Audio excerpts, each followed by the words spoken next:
I want to make sure for anybody signing in for the first time, we're not going to be having the public forum this morning. We will have that before our regular business meetings.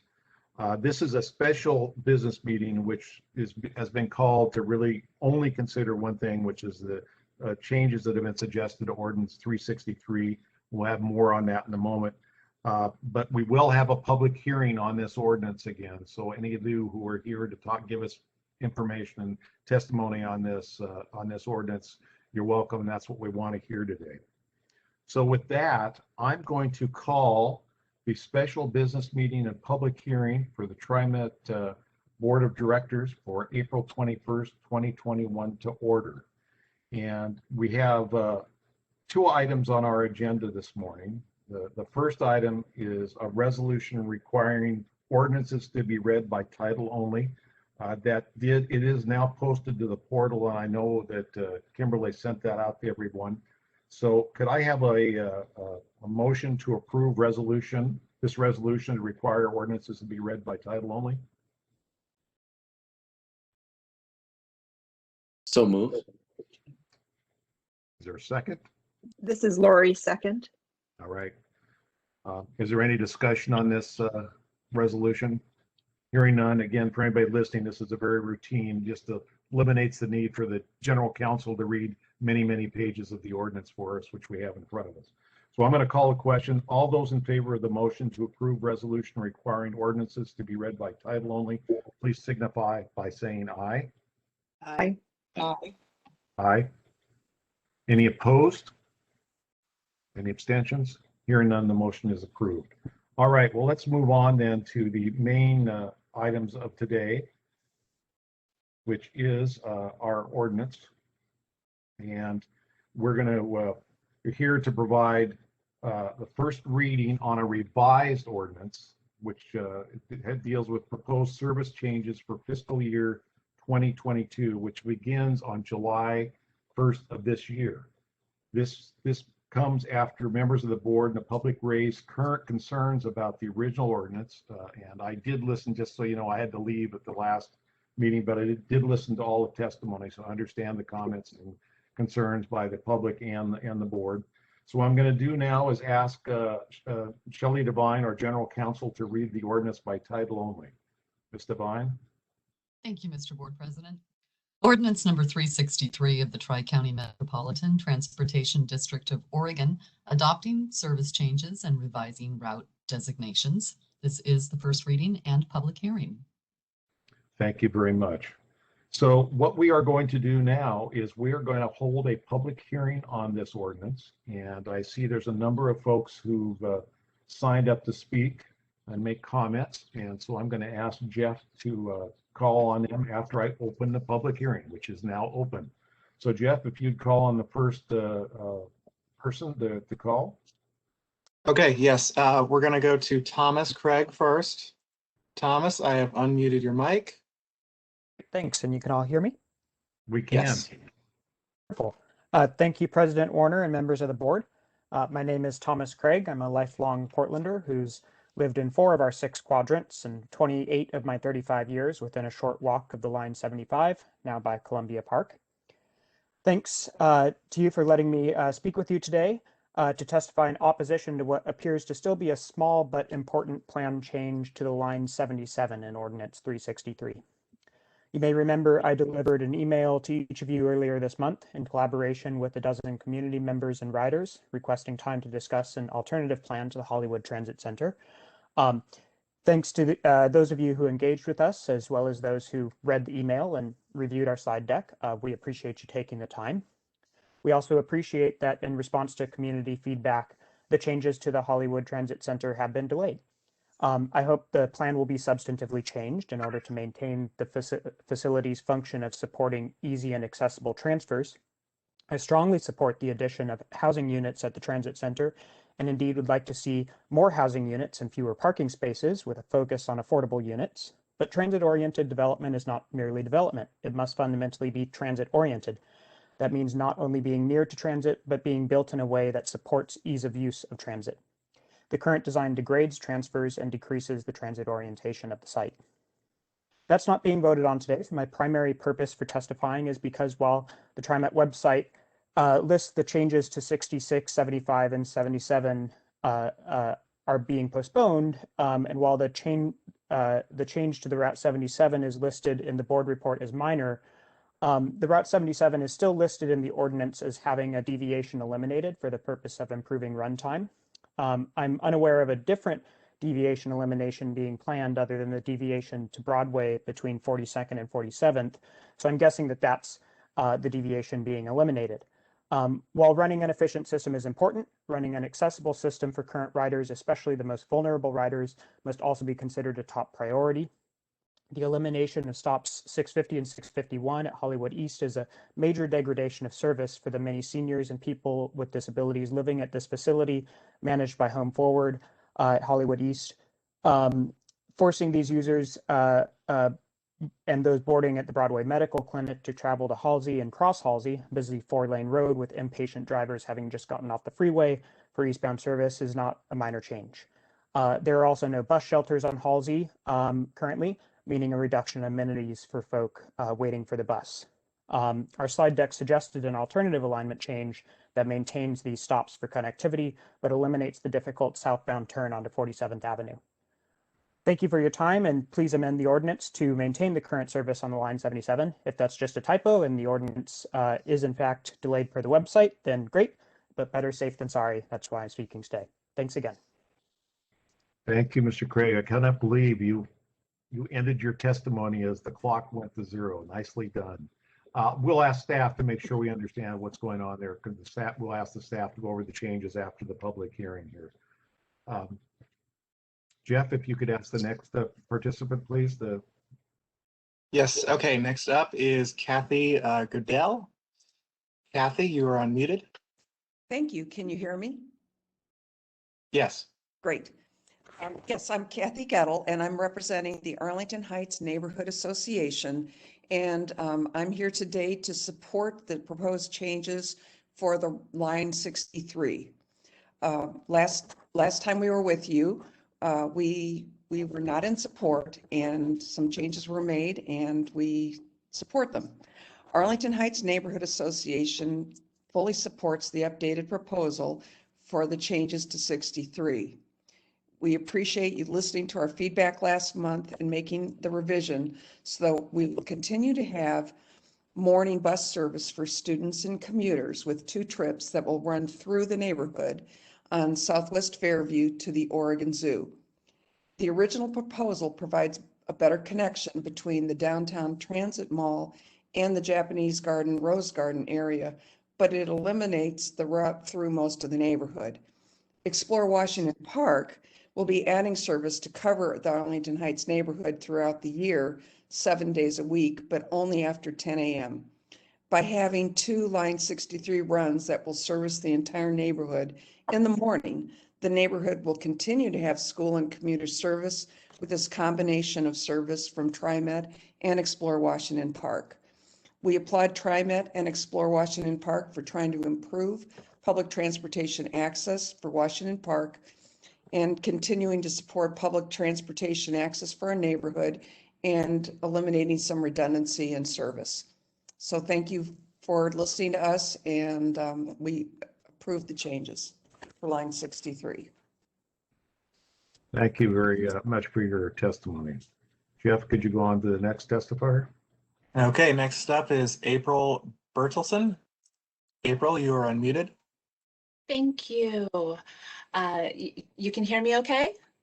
Yes.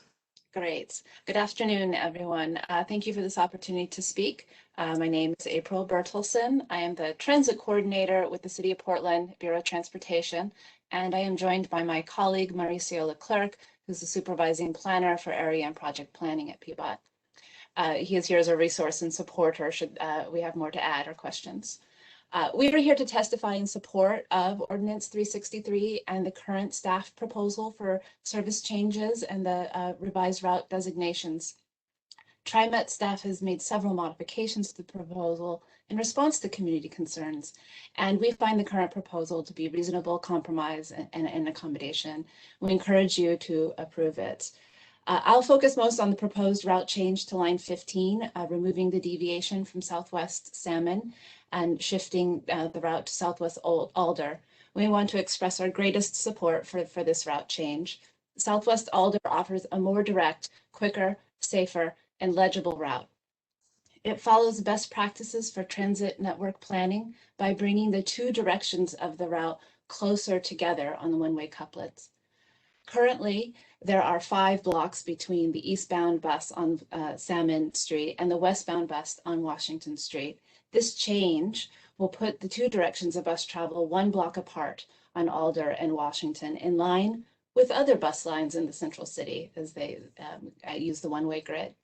Jarrett Walker, a Portland-based transit network design expert and writer of Human Transit blog, has written about the benefits of this change for clarity and legibility of the bus network, in addition to the travel time benefits. I encourage you to check out that blog post. I can try to put it in the chat.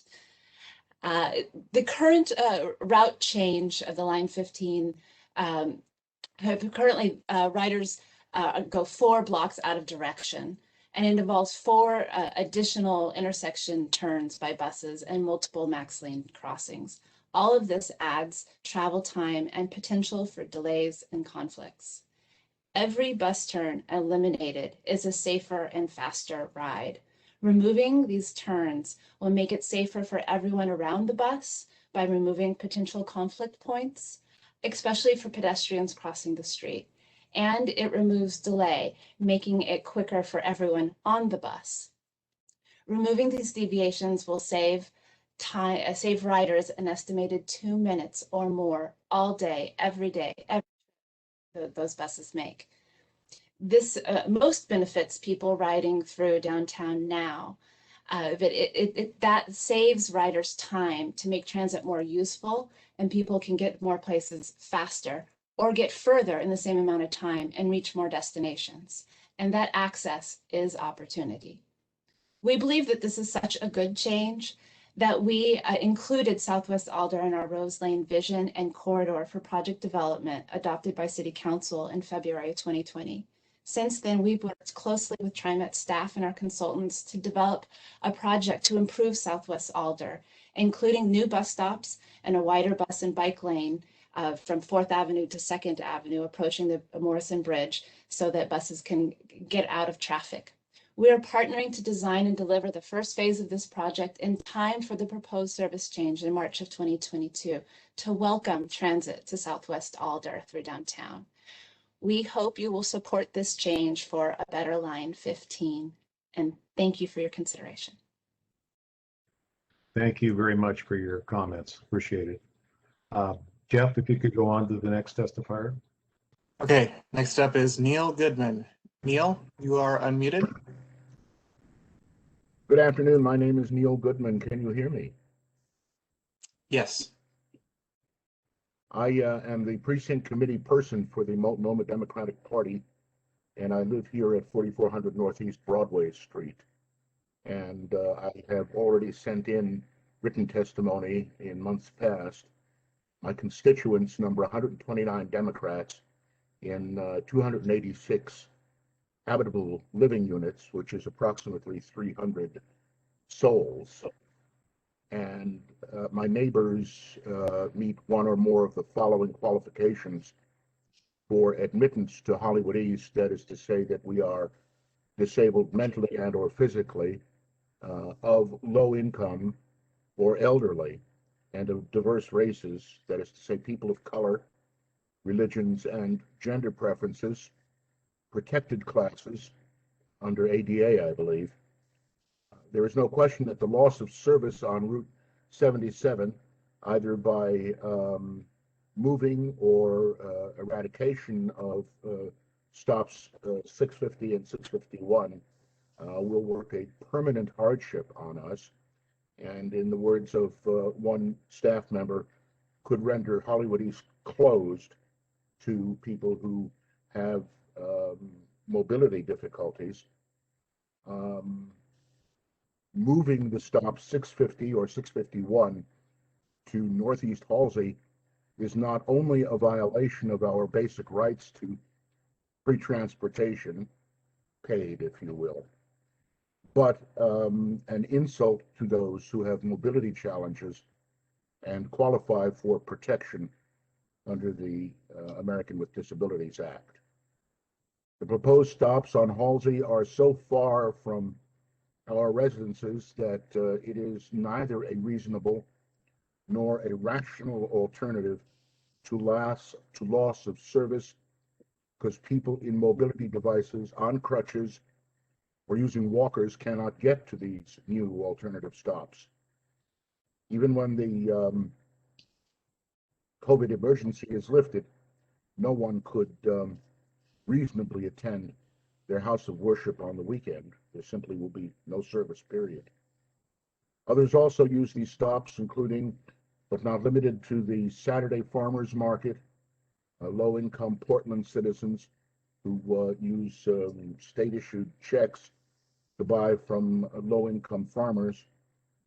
It's also impossible to get to the local hospital, which is Providence, in less than an hour using any of the 77, Route 19, or other TriMet routes to get to the hospital, where it takes a taxi not much more than 15 minutes, and does not allow for or need emergency services at that point.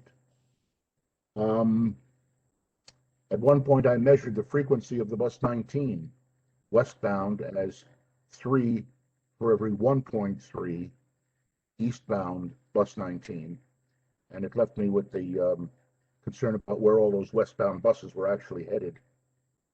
So in conclusion, you must sustain any of the routes referred to and that I and my fellow tenants and constituents rely on. And in any event, you must increase frequencies, eliminate untimeliness, and keep the Hollywood Transit Center open and pleasant and not overtaken by a so-called affordable 13-story apartment complex. Thank you very much. Thank you, Mr. Goodman. Jeff, the next person, please. All right, next up is Reza Farhoudi. Reza, you are unmuted. Hi, thank you, board. Good afternoon. My name is Reza Farhoudi. I am a downtown Northwest resident in Portland. I'd like to provide comments today on line 15. I frequently take line 15 to the east side, usually when transferring from the streetcar, and I've always found the 5-block couplet in downtown to be circuitous and confusing to riders. So to improve legibility and transit performance, I support the line 15 reroute to Alder and the corresponding transit priority improvements that PBOT is planning. I actually suggest that we should look at extending that bat lane beyond 4th Avenue due to traffic congestion on Alder in the PM peak, which can easily stretch past 11th Avenue, but it would involve taking out some curb extensions. So it's definitely a longer term conversation. But while the board is deliberating on changes and improvements to line 15, there is another need that I would like to bring to your attention. Currently, the Northwest 23rd branch of line 15 drops to 30-minute service after 6 p.m. on weekend evenings, so Saturdays and Sundays. Every bus on the Belmont branch turns around downtown during those times. So Belmont service is still at 15 minutes past 6 p.m., but in Northwest, it drops down to 30 minutes. And so what I'm suggesting is that every line 15 on bus should be sent to Montgomery Park instead of turning around at 6 p.m. Northwest Portland is an equity focus area in TriMet's public transportation improvement plan. Extending frequent service until late evenings on the Northwest branch would support the extensive number of low-income residents and employees, such as service workers who are based in Northwest. And it would also support investments that PBOT has made in the transportation wallet and the golden transportation wallet for low-income people in Northwest Portland. So I know it's not something that's being deliberated now, but in the future, when the time is right to expand service again, I really think that we should look at just sending all line 15 buses to Montgomery Park instead of turning some around. Thank you very much for your time. Thank you very much for your comment. Appreciate them. If you could go to the next speaker, please. All right, next up, we're going to Jim Howell. Jim, you are unmuted. Thank you. Tom Craig pretty much said what I would have said. He did so well, I won't repeat it. but I want to make sure that in the changes that you're not going to take the 77 off of Broadway. Mr. Goodman made a very good argument why that shouldn't be done. And the 1 minute running time savings is not worth the loss of hundreds of riders that would not only use those two stops, but the two stops on 42nd that would be impacted. Well, since I have a few more minutes, I would like to make a few comments about two other lines. The number 15 bus downtown was originally supposed to run parallel and in conjunction with light rail on Morris and Yamhill when it was first designed prior to light rail. And that is probably a better alignment than Alder. It actually makes Yamhill and Morrison more of a transit mall on an east-west transit mall, and makes for far easier transfers between light rail and buses. And it's something that should be considered. I don't think it has been. And both could run on Morrison Yamhill as a transit corridor. The other is the number 19 in Eastmoreland. It's being taken off of the busiest part of the line. The Rex Loop carries over 4 times, boards over 4 times as many passengers as the piece that's being retained. And if you're going to eliminate the split in the line, which is a good idea, you should just do it just the opposite way. Eliminate the where you're showing it, which there's very few boardings, and keep the Rex Loop. So, and one other thing that I suggested has not to do with this ordinance, but something I wish the board would consider is establishing a track committee, a transit riders advisory committee that basically can get into the weeds before these projects get well established and with the errors as been shown in this particular project. So consider a transit rider advisory committee of knowledgeable transit riders. Thank you very much. Thank you, Jim. As usual, appreciate your good comments. Jeff, next speaker, please. Okay, next up is Colleen Shoemaker. Colleen, you are unmuted. Thank you. And thank you to the TriMet board for allowing us to speak today. My name's Colleen Shoemaker, and I live in Arlington Heights neighborhood. I do sit on the neighborhood. Oh, am I just now coming on? We can hear you. Okay, great. Okay. I sit on the neighborhood association board, but I'm speaking today as a private citizen.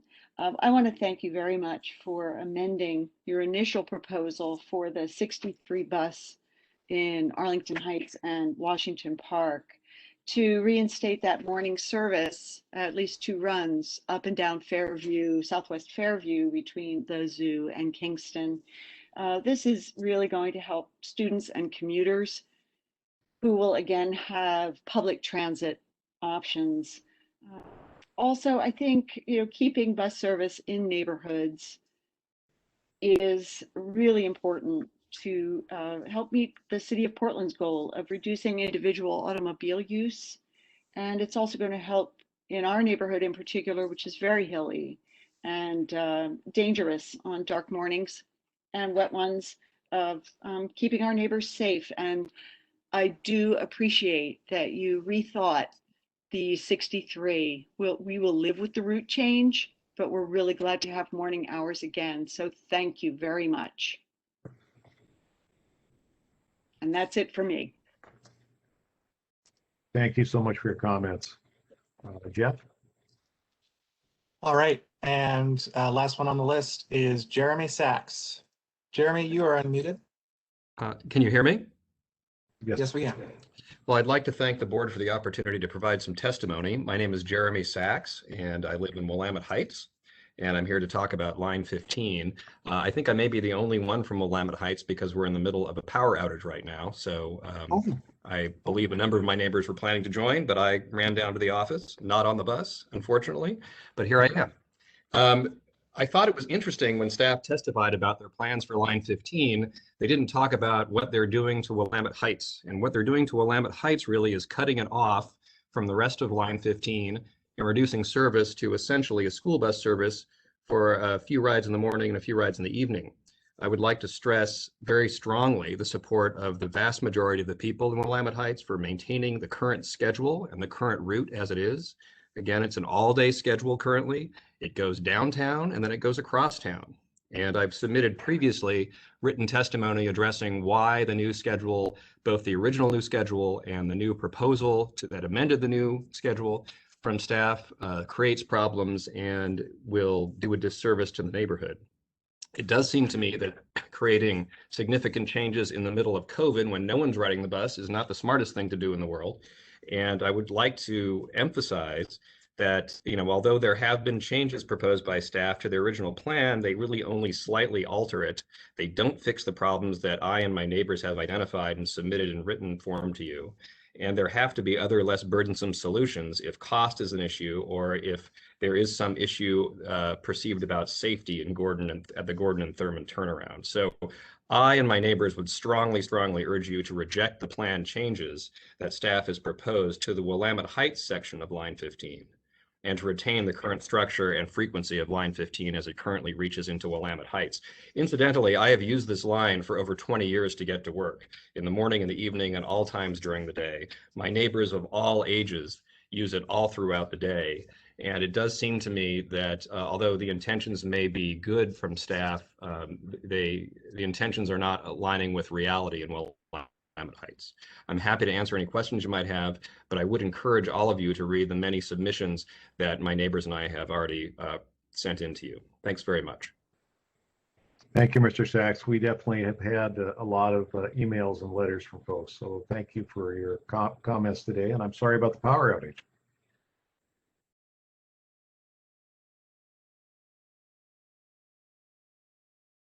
Okay, Bruce, that is all the hands I see raised.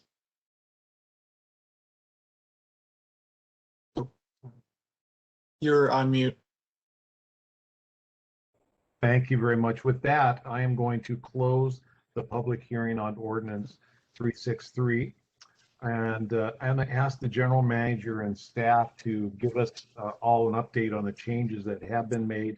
And if you have any response, I see that line 77 is an issue for a number of folks, and still line 15 is an issue for many. So maybe the staff in your presentation could do that. So Mr. General Manager, I'm going to turn it over to you. Bruce, real quick, I had one final hand go up. Did you want to take it? Sure. Okay. Let me reopen the public hearing. And now I'll open up this is for Mr. Neary. Yes. Okay. Hello. Go ahead. Can everybody hear me? We can. Okay. I'm here to talk about line 15 is also you're taking it and cutting down service on Willamette Heights. People that want to go to the library or food front will have to walk now or walk over to Montgomery Park, and a lot of people can't do that. Personally, myself, I have vascular problems, so walking any extra is not feasible to me. And you're taking that route and bringing it down Northwest 18th and back on Northwest 19th, which basically already have line 24 going that route. And I've ridden that route from Emmanuel Hospital several times and without anybody on the bus. And also taking line 15 and going directly down Alder as opposed to going by Lincoln High School Also on 10th and 12th Avenues, there's a lot of older people that are either walkers and many with wheelchairs, and that just makes it difficult for those people, makes them have to walk further. TriMet's a public service, and you don't always. I don't understand why people are concerned about the distance between the eastbound and westbound 15 buses, because basically you're not taking the bus downtown to go back and catch the bus to go back to Northwest. You're eliminating a lot of service in lower downtown Portland, as the theater, the farmers market. And I just think during COVID, it's a bad time to make changes. Thank you very much. Thank you, Mr. Neary. I appreciate your comments. I see nobody else. Jeff, is that correct? Yes, that's correct. All right. I'm going to close the public hearing again and turn it back over to our general manager. Sam? All right. Good afternoon, President Warner and board directors. First of all, thank you for giving us your time today for the special meeting. I would like to also thank the public for their testimony today and all of the many emails and letters that we've received. Before I go to Tom Mills, our Director of Mobility Planning and Policy, to talk about each one of the adjustments that's been made to this ordinance, I want to step back a moment and provide you and the board with a bit of information on how we reached this point. While the COVID-19 pandemic has led to a drop in revenue, putting the brakes on what had been an aggressive service expansion since the fall of 2018, we believe we can still make some service improvements. The proposals we've developed came at little to no cost, with a focus on making our bus service more reliable. Our Mobility Planning and Policy Department has analyzed our bus routes to see where changes could improve travel time for our customers, improve safety, increase ridership, and really help with the overall efficiency of the system. TriMet then held 2 rounds of virtual open houses to the community. One was in the fall of last year and also in February of this year to get feedback from our riders and the public. The sessions were held in both English and in Spanish and were promoted across a wide variety of channels, including postcards to addresses along the impacted bus lines and also onboard outreach. The feedback was from a diverse audience, has led to some adjustments to the service proposal that we brought before you in March. After hearing your concerns during the public forum at the meeting, and then from you, board, we've refined the plan for the coming year with focus now on service adjustments to just 8 lines. I will have Tom come in now and really explain what we've changed. So Tom, are you ready to provide a presentation? I am, and I think Jeff is pulling that up right now. Great.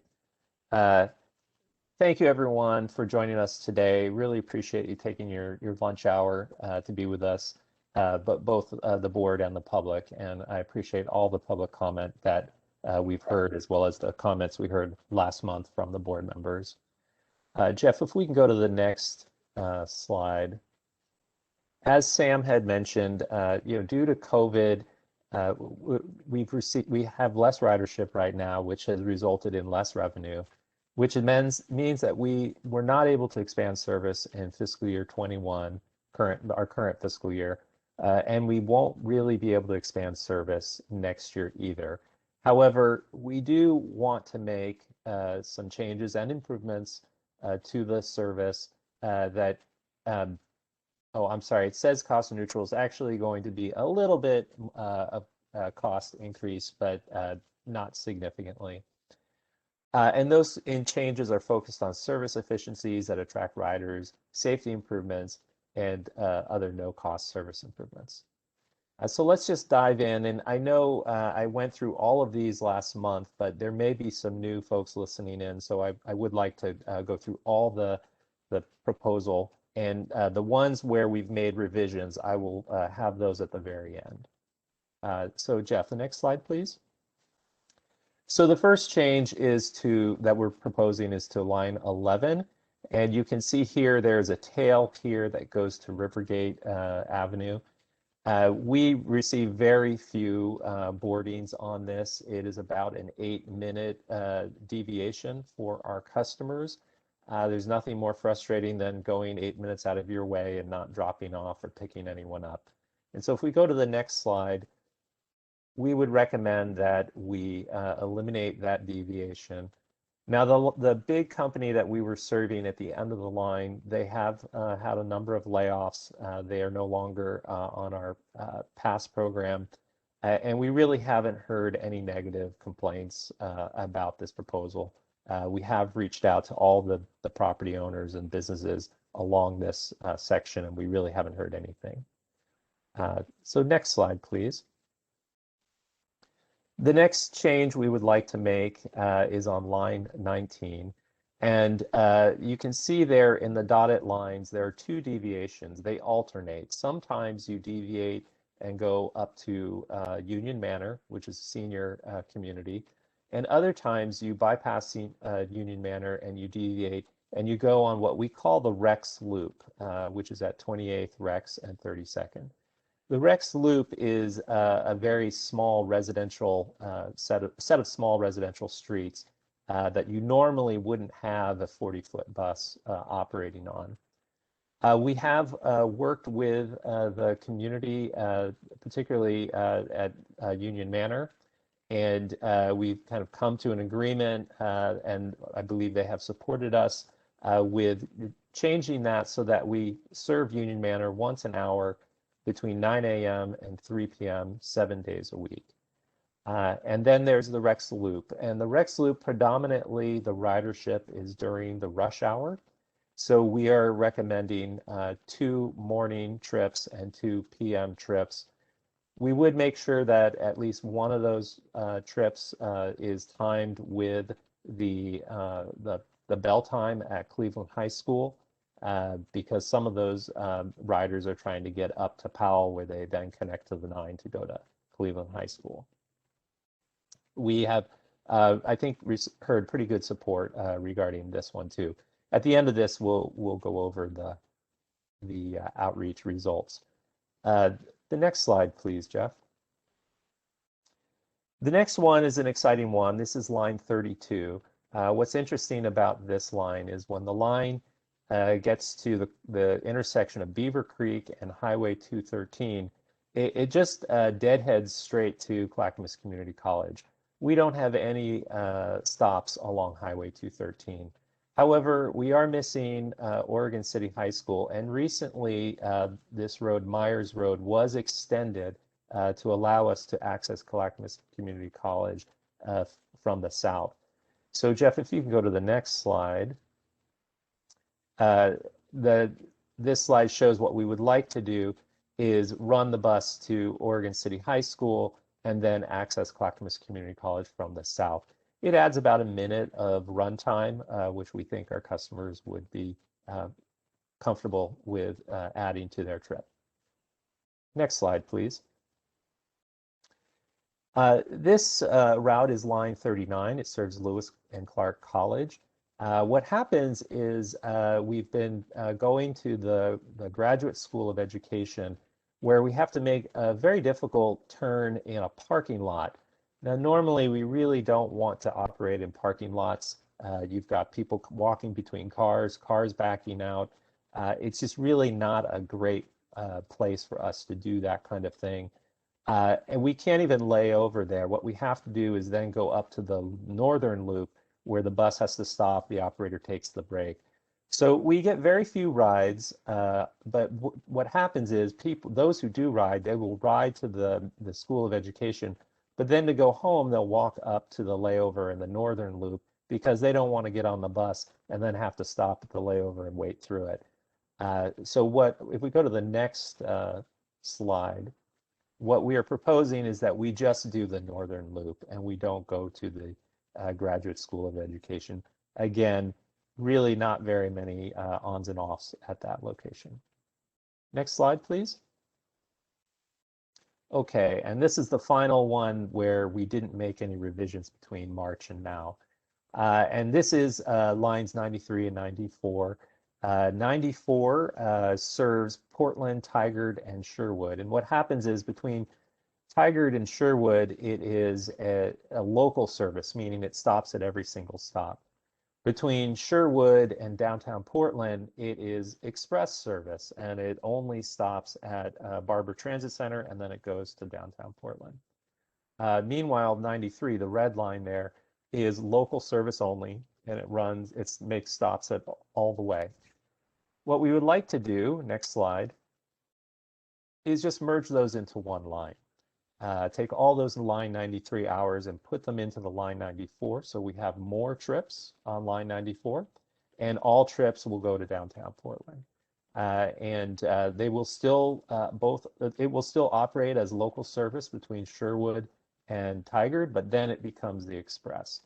Now between Tigard and downtown also operates line 12, so that's where the local service will still be available for people north of Tigard. But we will have this express option, and all the trips from Sherwood will go to downtown. Again, we've heard a lot of support for this. Next slide. So now we get into some of the lines where we've made some revisions. What I'm showing you here is line 63 Washington Park, and this is what we do today. So the blue line is line 63. We run from Providence Park up to the Japanese and Rose Garden, and then to the Oregon Zoo. The pink and white line is the Washington Park free shuttle operated by Explore Washington Park. And you can see we're duplicating one another. Actually, about a little more than a year ago, the folks at Explore Washington Park came to us with this idea that maybe TriMet just be responsible for getting folks to the park, and then Explore Washington Park would circulate around the park and serve people. And so we came up with this idea, the next slide, which is having the line 63 serve downtown Portland, go along Salmon Street to the transit mall, where we could pick up some folks from hotels, tourists, and get them to the park, and then Explore Washington Park would operate the shuttle. Now, one of the concerns that was raised last month was, well, you know, the Explore Washington Park, the Washington Park free shuttle doesn't start until 10 in the morning, and how are you going to handle that? And so, as was mentioned by some of the speakers this morning, we have agreed that we can run 2 trips from the Oregon Zoo, that's this dotted line here, from the Oregon Zoo through the gardens and back onto the route and into downtown. That would allow us to get students to school. We'll make sure that we're timed with the Lincoln Bell, and commuters to work. A large number of the riders in the Arlington Heights neighborhood are pretty close to where the line's going to be anyway, but the folks further up the hill, this would be able to address their needs. Next slide, please. This is the line 15 northwest segment, Willamette Heights. As I've mentioned, I think last month, there are really 3 tails to this. One goes up to Northwest Portland industrial area. One goes to the Montgomery Park because the demand for service isn't as high in the industrial area. And then the third tail goes to Willamette Heights by way of Thurman.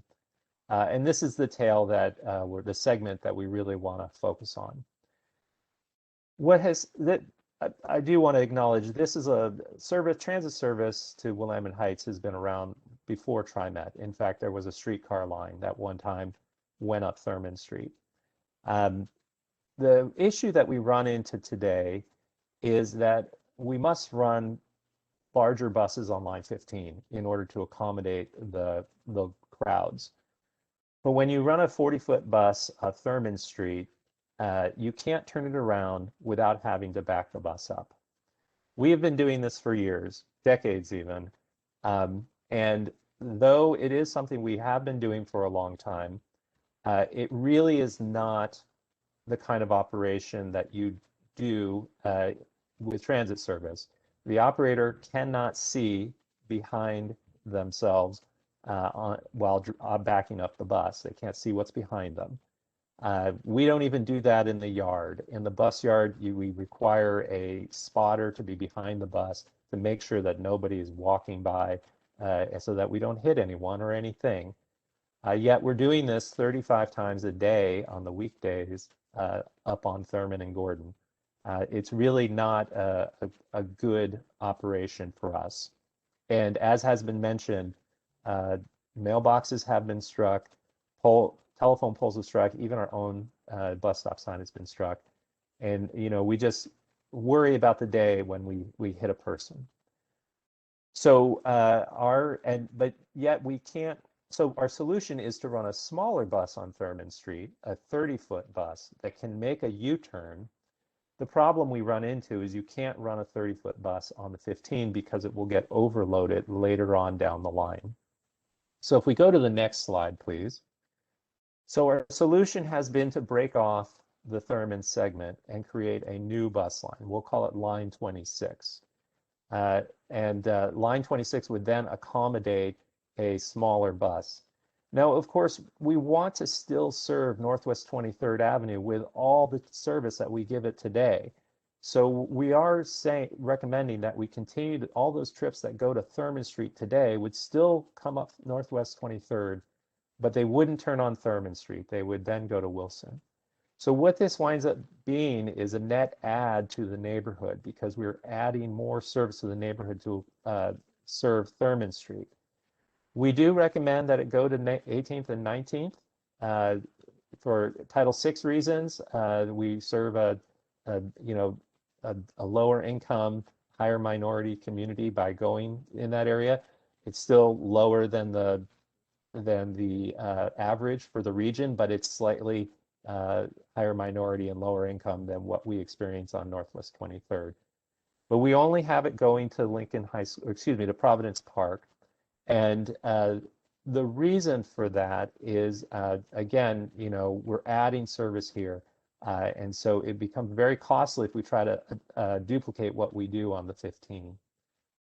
Initially, our proposal was to really just focus on the morning and afternoon trips when most of the riders are riding, particularly those who live west of Northwest 29th Avenue. Folks who live east of Northwest 29th Avenue are generally within walking distance of the existing Line 15. But based on what we heard, we have revised our proposal. And so we are recommending 40-minute service between 6 a.m. and 10 a.m. and 3 p.m. and 7 p.m. So that gives us more of a extended peak. That's 14 trips a day, and 40-minute service between 8 a.m. and 4 p.m. On weekends. Comes to approximately 10 trips a day when you kind of put in break times and things like that. Looking at the ridership prior to COVID, west of 29th, which is really where, you know, people are further away from the existing 15. By putting this schedule in, we would serve 80% of the ons and offs west of 29th on Thurman Street. But it would cost us more money, about $345,000 per year. Next slide. And this will be our last line that I'm going to talk about. I see we're running out of time. This is the Line 15 again. This is what we do today. We operate on Salmon Street. It's 5 blocks away from the westbound direction on Washington and Morrison. If we go to the next slide. Our proposal is to streamline this so that we are operating on Alder Street. It does require additional walking distance for people who are boarding, maybe living along Salmon. They would be walking 4 blocks to reach the Alder segment. At the same time, it would also require less walking distance for people who are, you know, their businesses in the Washington area. They don't have to walk all the way down to Salmon. So there's a bit of a wash there. Additionally, it would be faster travel time for people who are riding through, as was mentioned by a couple of the speakers today. It would be, what was said earlier, more legible, more understandable. People who get off at Washington will have an easier time finding their bus stop to go home. And one thing I want to point out is it does move the line closer to Old Town, where we do have a lower income community living, and lower income than what we experience near Salmon Street. So, we did not revise this proposal, but we do want to kind of stress the benefits of it a little bit more. And then you can see in the pink lines all the other service that occurs here. Lastly, I do want to point out on Salmon Street, there still would be bus line 51, as well as mentioned earlier, bus line 63. Finally, I do want to point out what is not in here, and that are the changes to Hollywood Transit Center. After March, we kind of huddled together more with the development team for the Hollywood Hub, and we've come to the realization that we have more time. And so we would like to table that proposal, come back to you next year with something that is more fleshed out, and do some more work with the community over the next year about how to address the Hollywood Transit Center. So we'll be doing that. Now, I want to thank the speakers this morning, this afternoon.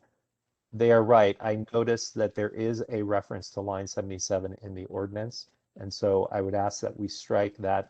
It's just a small reference. We missed it in our revisions, and I apologize for that. I would ask that we strike that from the ordinance. And then if we can go to the next slide.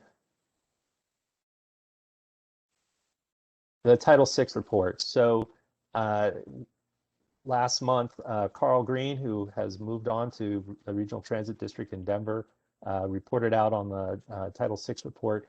There's no real significant change to the Title VI report as a result of these service changes. The Title VI report did flag that the line 15 Thurman, or I should say line 26 Thurman, is an addition of service. But as I mentioned, it is kind of going from a low minority community to a slightly higher minority community, a higher income community to a slightly lower income community, though it is still underneath the average level. On a system level analysis, Carl's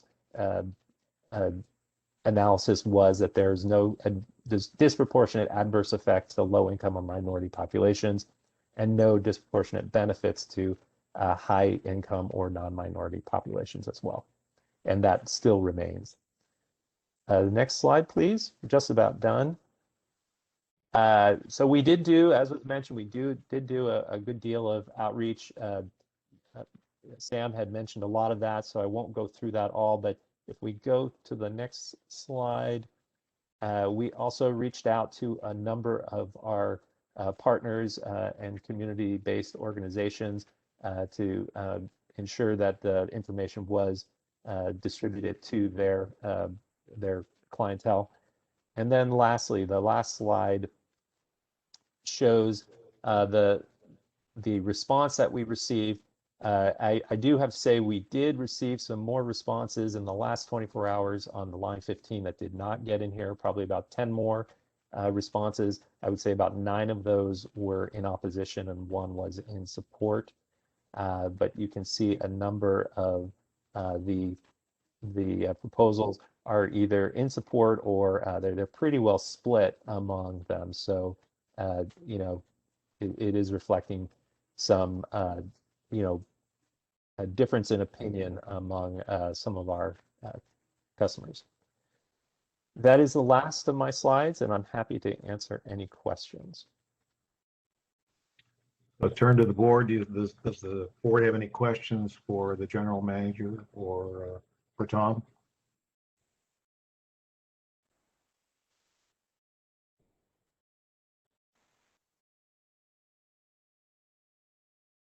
I'm seeing nobody is raising their hand or wanting to make a comment. I do want to note that I listened to the testimony from the last meeting and the board comments.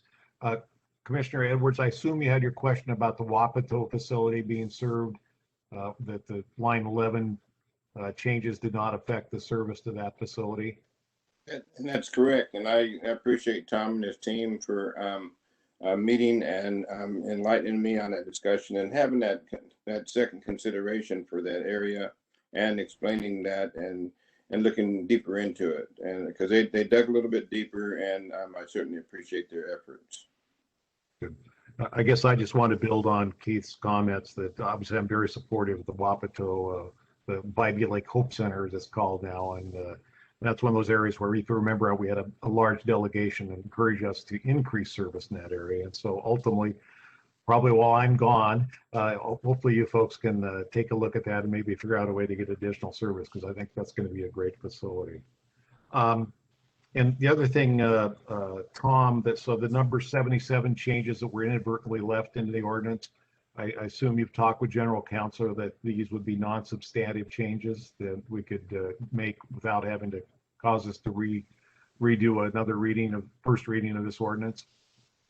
It's actually in the ordinance. I noticed it. It's it talks about a route change, and then it has in parentheses, and it lists the lines that are changing. And if one of those, it says line 77, if we're able to just kind of strike that from the ordinance, that's the only reference to line 77 in the ordinance. When you get into the part where there's more detailed discussion, line 77 is not in there. So it was just a oversight on my part, and I want to apologize for that. Okay. And thanks, Tom. It's Shelley. I would just suggest that the board entertain a motion to just strike any reference to line 77 from the ordinance. That'll make it nice and clean, and then we can and then that'll take care of this being the first reading, and there won't be any question that line 77 is not going to be addressed in this ordinance. So board president, you might want to entertain a motion for that. Okay, so is there a motion then to strike all references in the ordinance to line 77? So moved. I have a motion. Looked like Keith was our second from somebody. I'll second it, Linda. Okay, Linda, thank you very much. Any discussion on this minor change? Hearing none, all in favor of the motion to strike line 77 from the ordinance, please signify by saying aye. Aye. Aye. Aye. Any opposed? Hearing none, the motion is approved. All right, we'll move forward from that. And then I guess I just want to note on here, Tom, that I appreciate the work you've done on line 15. There is no easy solution there. I've actually driven up on Thurman and looked at the turnaround there and understand the safety issue that we've got. And so what you've come up with seems to be the best of not any good alternatives that are there to deal with that safety problem. So I'll look forward, if there's any other suggestions you have, but I'll look forward to having a dialogue with the board next week when we consider adoption of this, because we are taking no action today, remembering that. Tom, do you have any final comments? I just want to mention one thing that I did forget to say. Director Gonzalez had asked us to look into developing an agreement with Explore Washington Park around line 63 and their shuttle, the Washington Park Free Shuttle. We did develop a memorandum of understanding with them in partnership. That memorandum addresses issues around coordination, communication, giving each one another a significant amount of time about before any significant changes occur to the line. I'm happy to report that the director of Explore Washington Park has signed that memorandum of understanding. We now have it in our possession, and I believe, Sam, it's on its way to you for your signature. So I'm happy to report that has been completed. Sam, do you have any final comments? Appreciate it, President Warner. Want to just thank the board, especially Director Gonzalez. I know he did some work with the team as well. With that, President Warner, I ask you and the board directors that you approve this ordinance adopting TriMet service changes for fiscal year 2022 at our next board meeting. With that, that ends my comments. I appreciate your close there. Again, we do have a decision before us, and we did have some very good testimony. I know there's other people who would like to make further comments. I have closed the public hearing, so I'm going to, unless there's further items to come before the board this morning, I'm going to close the meeting. Is there anything else? Hearing nothing, then I'm going to adjourn our special meeting and public hearing for April 21st, 2021. Thank you all for participating. And again, I want to thank the staff a lot for following up on the questions and concerns of both the public and the board. It's greatly appreciated. Have a good rest of the day, you guys.